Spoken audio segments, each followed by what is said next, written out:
Good morning.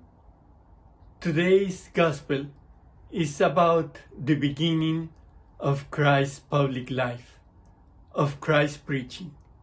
He goes to his native town to preach about the message of God, about the kingdom of God, and about how prophets were selected and how they were sent by God to heal specific people with a logic that is different from our logic. Everybody expects different things from God, but we have to know that God's plans are for our salvation, that He calls us to His kingdom, that He calls us to be also prophets. The people from Jesus' town didn't accept Him. They thought, how can God select one of us as a prophet? How could God select Jesus, the son of Joseph, the one that we know as a child and as a young man, as a prophet? This is not possible. In the same way, many times we think that it's impossible that God select us to send a message, to proclaim the good news of the kingdom of God. We are not alone, and it's not based on our own strength, but in God's strength, that we are able to follow Christ and to preach the good news of the kingdom of God. Christ was expelled from his hometown. It is not easy to announce and to proclaim the kingdom of God. And we are also experiencing difficulties. Not everyone is going to hear us. Not everyone is going to follow the path. Not everyone will accept God in their lives. But we do accept God in our lives, and we do accept that we have to bear witness of Christ, witness of redemption, witness of the kingdom of God.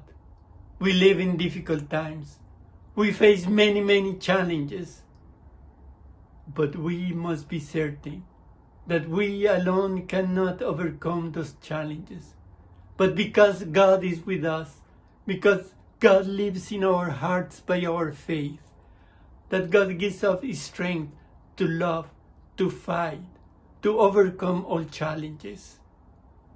This is the certainty of our Christian life. We cannot abdicate the mission that we have, even if it is hard, even if sometimes we think that it's impossible. Jesus is with us. Jesus is in the midst of us, and we know that we face similar difficulties. Let us ask the Lord to make us aware of the things that we need to do, on how in these times can we proclaim the good news of the kingdom of God. And with God's help, we can bear witness of the good news. Have a wonderful week. I want to give my condolences to Shirley family. She was a parishioner of St. Paul all her life. She was baptized. She was married in our parish. She attended our church her whole life. She is a witness of our faith. And from heaven, she will intercede for us, for our needs. Let us have her present in our prayers and present in our thoughts. I want also to remind you that we have now a YouTube channel to which we can subscribe ourselves, so that we can, in an easier way, access to our meditation and to many news from our parish. have a wonderful and beautiful week and a great month of February. Amen.